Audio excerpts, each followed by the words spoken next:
marks because he wasn't getting all the help that he needed. So that's where I feel like TSM is more struggling as a team rather than just Turtle. Well, we'll see what happens here in the drop. SK Telecom on the blue side for this first bout between the two. TSM on the red. Ivern insta-ban by SKT. TSM respond with Graves. Yeah, I like the Ivern ban so much against TSM. For me, it was actually the most successful pick in their playoffs because it allows Svenskeren to just go in, invade really quick and disappear. Now, you would also expect another Lee Sin ban, but the problem is Peanut is just a monster on the champion. Yeah, Peanut's still undefeated with Lee Sin in 2017, and that is a champion that you would be willing to first pick. Lulu being banned would leave Karma up as a potential first pick if TSM was thinking of trading those things, but at this point, we still don't know with two bans remaining. SKT, they don't have to lock in the Lee Sin early, but this, if the pick and ban paces through like this, you'd expect Lee Sin and Karma both to disappear in the respective first rotations. Well, we'll see what happens here for SKT. 10 seconds for this third ban here in this first phase of the draft. It is Gragas, though, one of the strongest top laners we've seen in Campiflex as well. Yeah, it's one of the things Hauntzer would think to have the most success on. As much as Hauntzer has grown in the ability to play carries, TSM still feel the best when Hauntzer is on tanks, with Maokai and Nautilus being nerfed. Gragas is kind of the top tier in the tank role, so Gragas is a smart ban for SKT. Especially when we look at the last like 10 or 20 games that Hauntzer has played, the only carry champion that really popped his head up was Camille. And she has been nerfed and gutted, especially in the melee versus range matchups on this patch. He played Kennen yesterday and we saw TSM play around it, but it was still not enough. Yeah, agreed. I think that is definitely an option they have, but the Kennen early is still a dangerous pick. I'm interested that they also banned the Karma, really not wanting to give that over, and they're going to have to take their chances against Peanut's Lee Sin. And the awkward thing here is, what trade do they make now that they've given up the Lee Sin? Because they pretty much saw this coming. TSM can have 7 seconds for this first pick. I feel normally in drafts you go AD carry and jungle here, so you go for an Elise maybe to match the aggression. Maybe if you're comfortable playing Kha'Zix, but I'd love to see a practiced Elise here from Svenskeren. Yeah, Elise could definitely work, or Kha'Zix, because those are kind of the main junglers who pick a lot of the AD things. I feel like it's interesting that they go with the Varus instead of the Ashe, since so many teams have prioritized Ashe exceedingly highly this tournament. It helps you in lane though. Varus is a slight lane edge over Ashe in my opinion, so if you're already behind in the early game, you're not going to win. So you need to just boost everything you can early on and hope you get the snowball if you're on the TSM side. Well, quick picks for SKT. Rumble back for Hoonies. Also bad times for the top half of the map. They're very strong. And actually, Tahm Kench locked in quite early here. Yeah, it does expose you. If you're playing, they probably want to play Ashe later on. But then obviously, maybe a Tahm Kench ban away is rough. Maybe this forces TSM now to ban out the Ashe in the second phase. But whenever people have tried to squeeze Bang, it really has not worked out. No, and they're kind of opting in pretty early to this melee support world.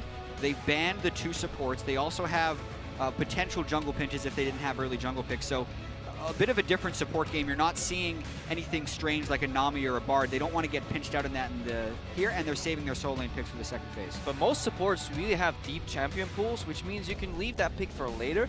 You can actually just straight up counter pick your top lane matchup. When you're going up against a Rumble, there are picks like a Fizz or a Kled, but Hauntzer has never shown a good Fizz performance. I don't even think he's picked it. He shied away from it a lot in playoffs, so I would have loved way more to see maybe a Fizz top here or a Kled, you know, dumpster that Rumble matchup. Well, SKT are starting to ban away some top laners. Galio taken by them. TSM do go with the bot lane strategy of banning out the Ashe there. I don't know if they'll go for a second AD here.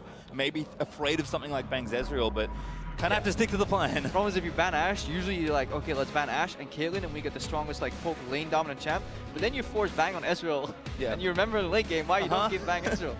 Well, there's Lucian, so kind of splitting the difference on all those different bot laners here. SKT, we'll see what they respond with.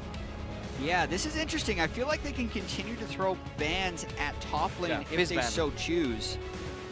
Fizzban would leave open Kennen, so they go with the Kennen ban since they don't want to have, you know, the one thing TSM succeeded with so far at the tournament was the push priority on Kennen. Definitely agree there. He showed a good Kennen performance. Now we need to see if Hauntzer actually practiced the Fizz, because that could surprise SKT, because I almost feel like Fizz is worthy of being banned over Galio, but of course, if he never really shows it, they can reveal it here. Well, TSM gonna have to show a top lane pick. Could be a tank here for this final pick. Maybe rough in lane, but if he can get through it, should be okay for the team-wide impact. Shen is gonna get locked in here for TSM.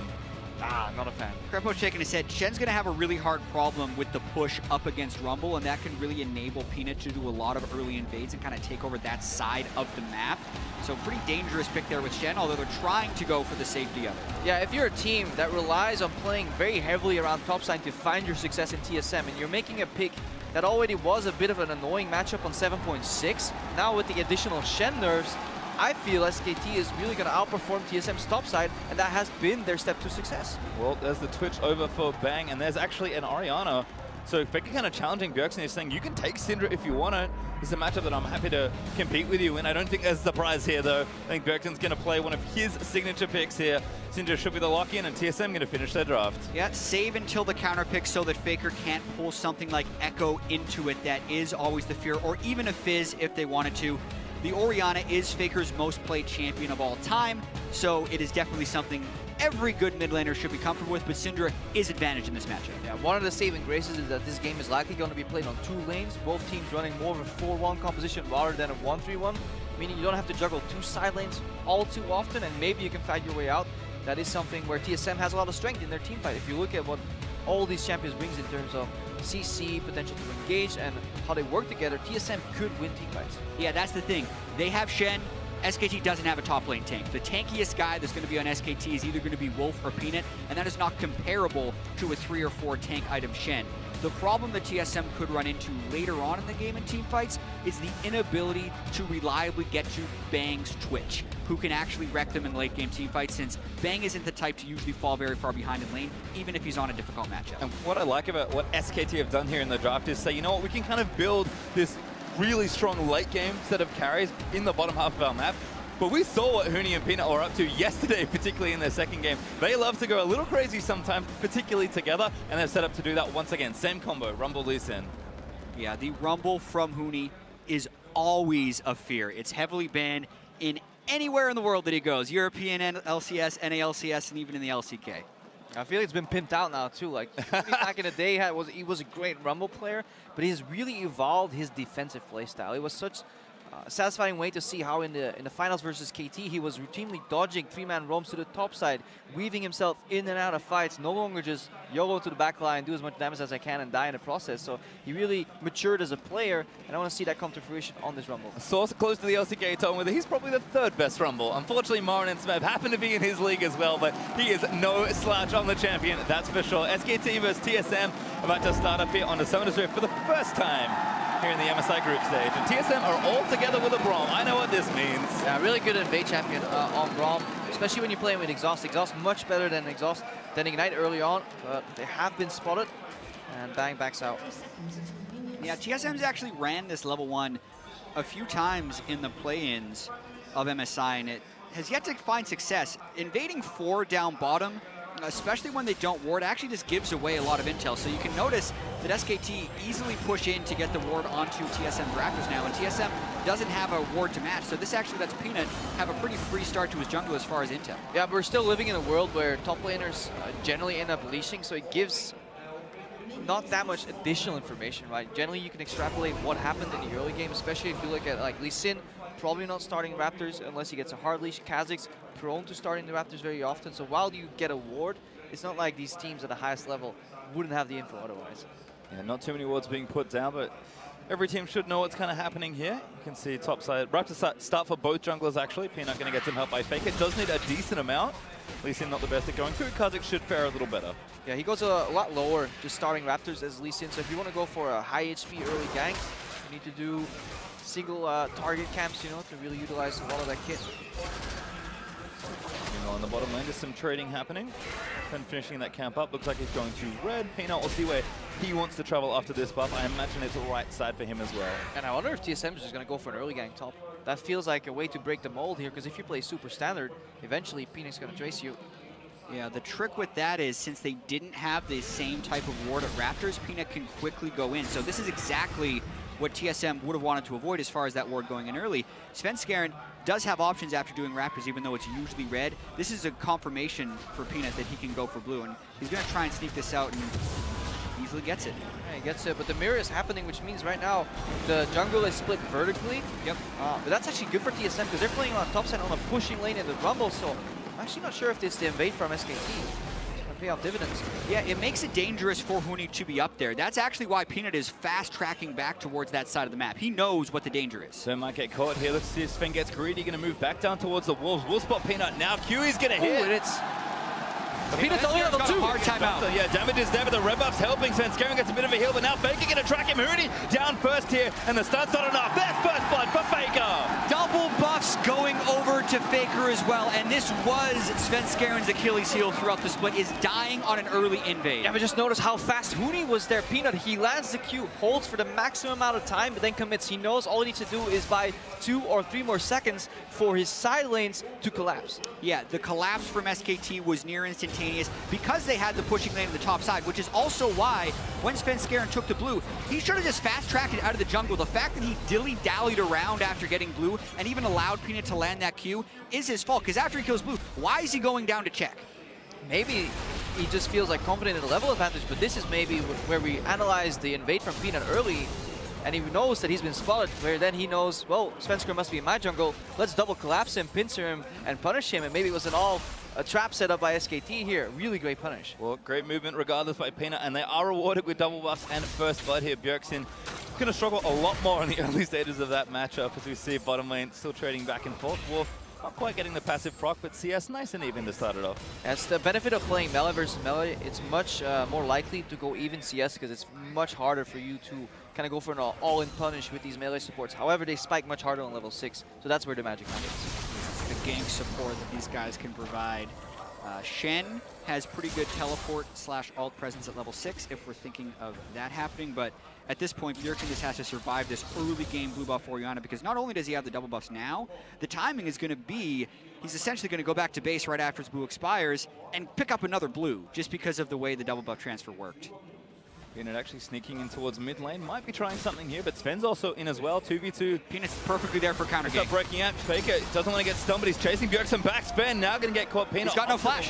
Just goes straight towards him, slow going to hit. Q's going to move in as well, he hops out of the way, but Peanut still tagged him, does commit to the Q at the end, and now Sven's going to try and turn it back around in isolation, but Bjerg, he's not coming. Sven's got no help at all. There's another kill. The patience from Peanut is just oh so beautiful. It absolutely is. Right there, Peanut knows that Faker's been pushing, he needs to be there for a counter gank, and Peanut doesn't actually have high jungle proximity percentages, but he knows when he needs to be near his opponent, and he makes it count. Yeah, that's why you need to dig deeper in that stat. Just because somebody's around the lanes a lot doesn't mean he's an efficient ganker. Peanut just really efficient in his pathing, clearing camps in between, but then showing up at the necessary moment, and that also speaks towards the communication from the other members. You need to be able to tell your jungle, do I need you now? Do I need you later? Just push out at me, or are you fine? And I also have to call out Sven Skaren for taking that specific jungle path, especially when your lane is behind. You don't need to come from that far back, because in the situation where the counter gank is there, he's just going to die. Yeah, but that's because you get stuck in patterns. You're so used to ganking from behind the lane like that, because if it sticks, it's such a powerful gank. The problem is he's down a flash, and then you need to adapt. If you have flash in that situation, worst case when you get counter ganked, you use your flash and you're out. The problem is exactly he doesn't have flash, so yeah, he has to take a different route. He's not adapting to what actually happened in the early game, and that's one of the strengths for SKT. They will always adapt. Flash down, flash up. We saw Faker yesterday get spam ganked, and the man just microed his way out of it.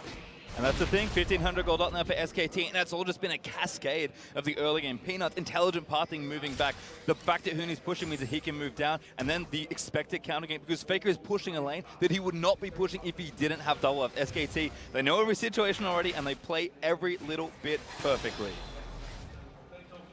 Other than that, though, looks like an Infernal Drake is on the way, so 3 minutes for some more action, but CS looking good across the board here. SKT should be happy to sit on this little lead. Yeah, they need to hang on right now. TSM's one way out is the level 6. Maybe for a forced play somewhere, combine the car control effects. Doesn't matter if somebody's far ahead. If you can never get the chance to even attack you, you can still eliminate them from the map. Yeah, exactly. They have a little bit of a lack of damage in their overall team comp, especially if Bjergsen falls behind. There's bang. Oh, good up there from Faker. Bjergsen forced to flash out. Bifrost actually roaming up as well, so matching the bottom lane coming up. But now actually a push starting here for SKT, perhaps big wave and 4 members in mid. Yeah, and this is what SKT always is. They get a fight and then they look at an objective, whether it's chunk on a turret or maybe they go for the dragon here. They always play in function of objectives, and I almost felt like this was the old school Dignitas style where you blow all your ultis and you get the dragon. It does look like they're going to forgo that Infernal Dragon and just focus on deep vision in the bot side. Yeah, if they can gain control, again, of this side of the map. Remember, Hanser doesn't have good push in the top lane on the Shen, so getting wards enables SoloMid to make more and more roams down into that side of the jungle, which also allows them to apply more and more pressure to mid lane. TSM is generally a team who plays through their solo lanes, and they're even invading the other side of the jungle. They're invading moving up both the whole sides. map. They get their cake and they eat it too. They steal away the buff. Svenskeren under so much pressure right now. And look how far back Turtle's playing. I mean, SKT just had this all lit up, and I just don't think Turtle knows how safe he could have been given where he was. Instead, he backs up towards his tier 2 turret, and SKT take everything off this play. I mean, if someone gets picked, they might even just take the dragon, but instead, looks like they will reset the map. Yeah, and the Wolf hitting level 6 is also something we need to watch out for, because then you can, with that deep vision, you can use Abyssal Voyage to deliver Peanut behind lanes, maybe even gank Bjergsen out of his flashes down. And those map movements, where SKT is already so strong, they'll be even faster. Yeah, you also just have to wonder how easily they can take Drake if they want to, but they're kind of slow playing it. They don't need an Infernal Drake to make anything happen. It's very advantageous with this team composition since Rumble is also an ability power user, but they're patiently just kind of biding their time and making sure they don't overcommit. Bang looking again in bottom lane, goes invisible, but can't quite get an ambush down. 2v2's played, I think, just fine. Like you mentioned, Crepo, the melee supports kind of promote a little less action here. Especially when you play versus a Shen. Like, you're not going to go all in on a Braum, Varus level 6 when they have Shen backup. So SKT is just taking it even because Twitch just scales so well into the late game. And that does feel like where TSM is sitting now. Yes, SKT built themselves a very strong lead based on other early play, but TSM, I think, leaning on those ultis and kind of waiting for the next fight to start. Whether that's around a Drake or the next invade that either team tries, we'll have to see. But right now, SKT in control. TSM, though, plenty of avenues to find themselves back in. As Faker steals about all the Raptors, but the big one. Yeah, he just has so much control, and it's aided by the extra wards they have. Here's that bot lane all in, though. Oh, Wolf dies! He actually can't pop the Grey Health in the air! And now maybe a second stun is coming. Bang! Gonna get stunned up here as well. Invis for a little while longer, but Bifrost tracking him. Turtle wants it all. He's gonna try and go for it, but not enough to tank the turret. Peanut's coming. They'll have to be careful. What a fantastic all-in by TSM. They play around the Grey Health. He does not even get a chance to pop it, I believe. Pre-6 as well here. Yeah. TSM fighting back. It looked like with the stun, either Wolf didn't press it or didn't have time to press it, but TSM was emboldened by the fact that Hanser does have Stand United during this, so SKT actually get a little bit over-aggressive. They exhaust Wild Turtle early on, but they don't get the damage through the Braum. Then the rest of it, it's actually a smart move there for TSM to focus the support early because of the burst, when often you're kind of told to only hit the AD in these situations. Yeah, especially because he brings Devour to the party. That is the hard thing about laning against a Tahm Kench. Do I hit the AD carry? Now he devours. Do I hit the support? Well, he has thick skin. Like, what do I do? But if you have this much crowd control, you can just one-shot him, and then the shield just blocks off any repercussions from Twitch. So that is really well played here by TSM bot lane. Well, we mentioned their ultimates. Other things that can help them out. TSM's duo do come up with a kill for themselves. As you can see, Blade of the Ruin King now up for Bang, despite the loss in the lane. The problem is it's never tied to a push into a turret or a rotation to an objective, because SKT, they put you under so much pressure that even when you fight a way out for just a little bit of breathing room, you can't capitalize on any big objectives. Yeah, and here's the thing as well. Bang did the Longsword Potion start and has skipped boots. So he has the Blade of the Ruin King power spike. Even though Wild Turtle's a kill up and has 200 more gold, he still hasn't completed his Blade of the Ruin King because he did the Doran's as well as boot start. So TSM actually not having the power spike despite having the kill as they go for this Drake. Gonna be proactive about it. Instead, Drake under 40% health, but Wolf kind of in the area. Everyone's collapsing here for SKT. TSM get the Drake, but can they get out alive? Gonna have to lead together. Bang looking for a flank. Also, ultimate's ready there for Wolf, but actually a pretty clean take there. Yeah, pretty huge that they're able to get that without SKT collapsing. It looks like they timed it a little bit with Wolf coming back to lane. Now is the question of how much pressure can SKT get back, because TSM invested all the time with the Drake, moved back, they do not have the vision control, and they're slow kind of back to lane. So now there's a lot of pressure they've given up that they need to recover from. It's always in a cadence. You push out, they have to defend, you take the objective, but meanwhile they push back. Now you're on a defensive, and they may be able to get something, whether it's deep vision, a roam, diving to Fog of War. Yeah, and we're also getting pretty late into the game without seeing a teleport play or a Stand United. Huni and Hanser have just been kind of trading blows up here. Hanser doing a good job to keep himself healthy enough that he doesn't have to fall back, but look at that turret slowly getting chipped away. If anyone roams up there or anything goes wrong, that's first turret to SKT. And that's why Rumble is such a good pick into Shen, because it's kind of a death by 1,000 cuts. You always push him in, and you tell him you can help your bottom lane, but if you do, you will lose your turret. So at worst, you have an even fade right there, and snowballing the side lane matchup even more. Turtle can't see the Twitch. Bang gets a hit though. Tom Kench coming in as well. Turtle pumps the ultimate. It does have no flash, but Bio gonna try and save him once again. Ultis get used. Wolf flashes into it. And that might be them getting away Faker, not there in time to dive. And now top lane, there's Spen looping on a Huni, but a great flash gets him out over the wall. Gonna have to move around the equalizer though. Once again, gonna still move it down, but Peanut's here already. Kick back there from Peanut, gonna try and take down Horsa. Needs one more auto, finds it, and now Spen caught out 1v2. Cannot win this. Peanut grabs a double kill. Oh, Houdini with the perfect flash. He disappears, and then Peanut comes in, and he saves the day. This is just outclassed by SKT. Peanut is always in the right spot, and the 1000th cut might come through in the bottom lane right here because every single one of TSM's outer tier turrets is about to fall. Well, there's the turret going down. That's one there for SKT, getting first turret gold. Maybe make it two here in mid with Faker, and the cannon creep is going to go down here. Bjergsen kind of pushing the top side, so they're only going to lose two, but that's a big swing in gold. And just like that, we're 5,000 gold behind here so early in the game. It looks like Looney's cut out, and Svensson goes for the flash leap, knowing when the enemy's flash is still up here because he wants to secure the hit as fast as he can. But this is fantastic flash by Looney. Yeah, another over-eager play by Svenskeren for sure. Rooney doing a great escape, and Peanut always in the right place. But this is one of the problems that people saw for TSM coming into this tournament. They are a solo lane. Wow, they're going in! Faker! Huge shockwave, and now Turtle gonna take damage from Bang. Stand United could keep him alive. Great situational awareness for SKT, and don't quite get a kill. Being able to sneak in there because they have the right control wars. Just another smart play by SKT, never letting you breathe. But they've lost total control of their jungle. And the main problem is for TSM is a solo lane team with an underperforming jungler who is getting completely exposed by SKT right now. There is very little, it feels like, the rest of TSM can do because they have no control where they need it. Yeah, they found all their successes from strong laning in mid, strong laning in top, and then having them either move to their respective lanes. You know, Haunter to mid, Bjergsen maybe with Spencer and Oak for a roam in the top lane, while their bot lane would just play pushing lanes and survive. But that style works domestically. Here they're even in the individual phase, they're getting outplayed here. That flash from Huni showed that TSM did not go for the 100% play, because there is a world where if you use your flash and dash correctly on Kha'Zix, there is no escape possible for Rumble. And it's not without trying as well. Bjergsen has been trying to get roaming towards the top lane as well. Got spotted before, so Haunter trying to get out of this one. Needs to not get stunned, but I don't think he's going to be so lucky. Oh, he gets out. Barely escapes the CC.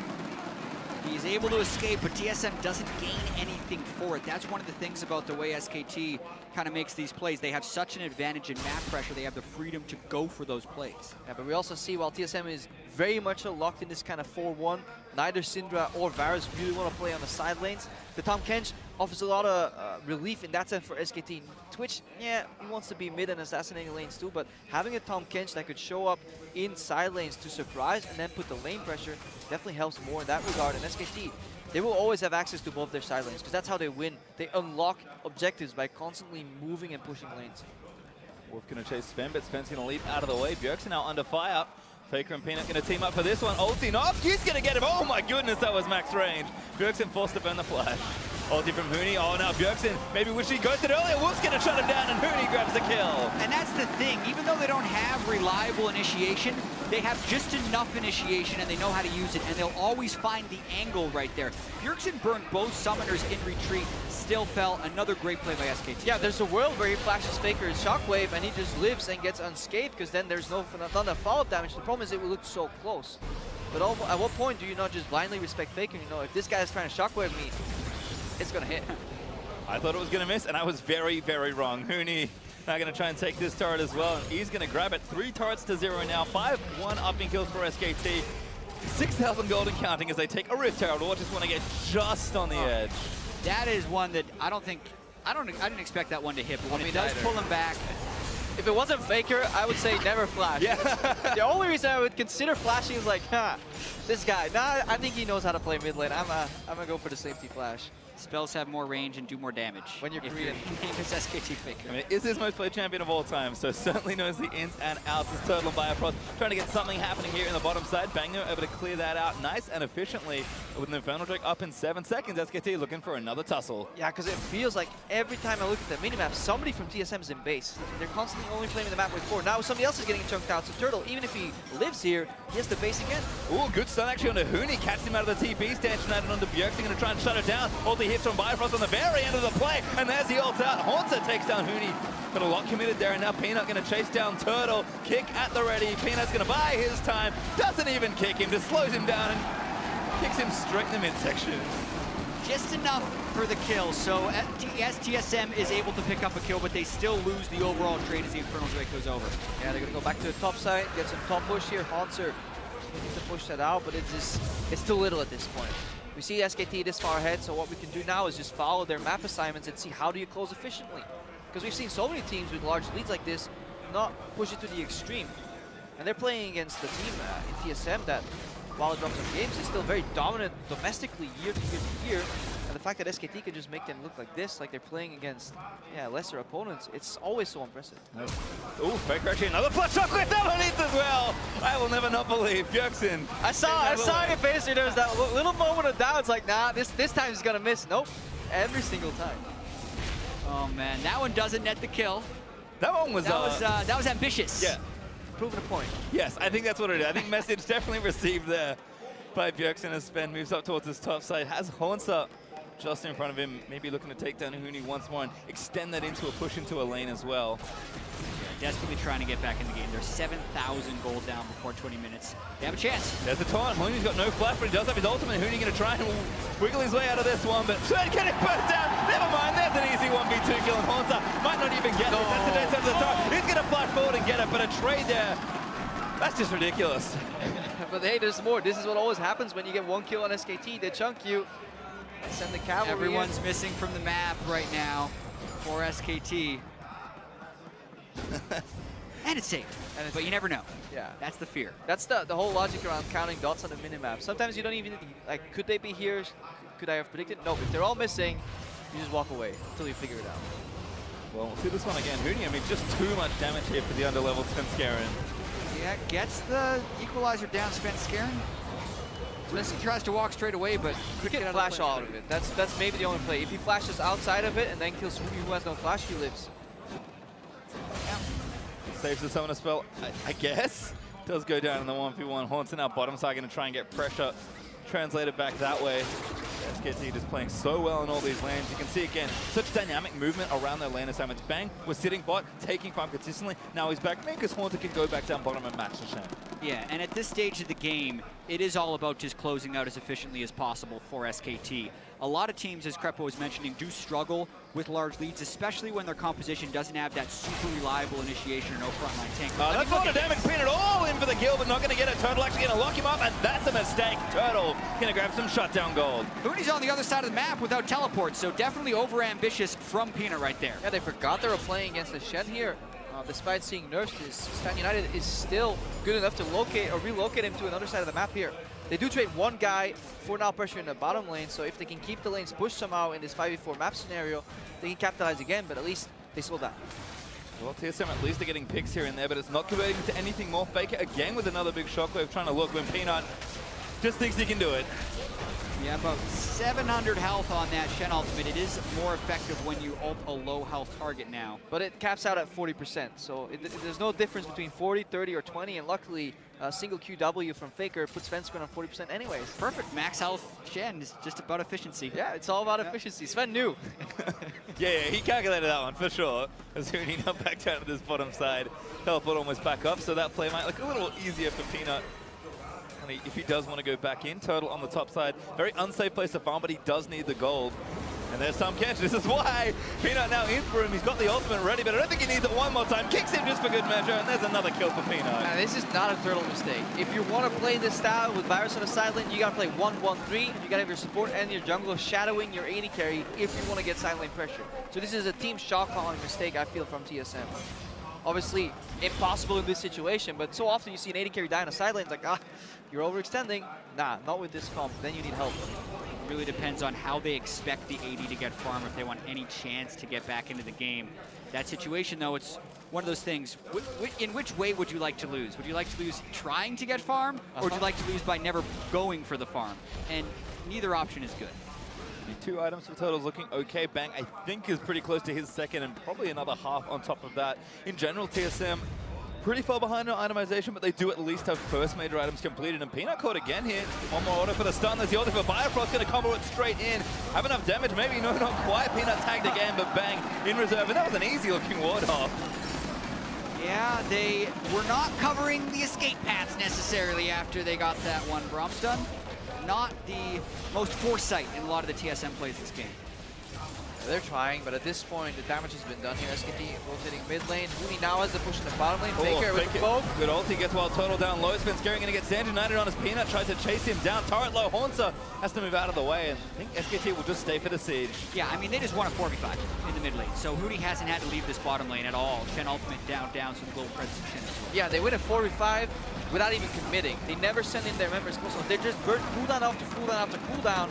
So eventually, TSM know that they can't face Ignacio anymore, and that's when they pivot.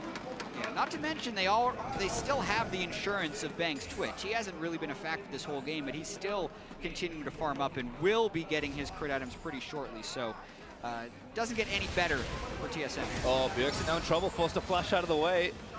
Good ulti plus cast combo there from Huni, and bang, now Biofrost in the front line's getting burned down by Huni. Peter carries it all the way in, kicks Scarum for the execute, and SKT move forward. Huni, flash flames bitter in to take down Biofrost. Turtle gonna be the next target, needs to dodge the harpoon, gets nailed by one. Bang chasing it, flashes under the turret to try and get the dive down. He's gonna be able to take it. Huni grabs the double, a kill on the other side for Haunter, but SKT piling on top of TSM. Haunter Taunt dashes out of the way, but SKT still want more. There's the shockwave back. Haunter low, shut down by Peanut.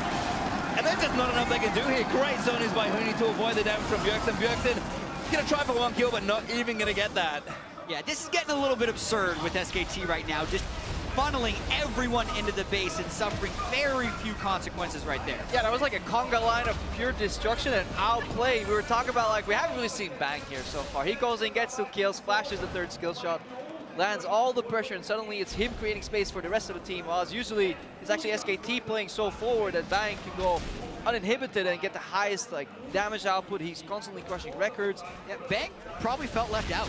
Yeah. He was 0-0-1. They've been winning. They're up 10,000 gold. He's like, guys, come on, let me do something, please. So yeah, and when you listen to clips from SKT in the LCK, sometimes they're not talking about how do we win. They're discussing like the MVP. Like they all want to get that MVP award because winning is just so natural to them already. Yeah. Not the greatest jump over the wall right there, but Peanut finishes up. And then watch Bang right here. He has flash and heal up.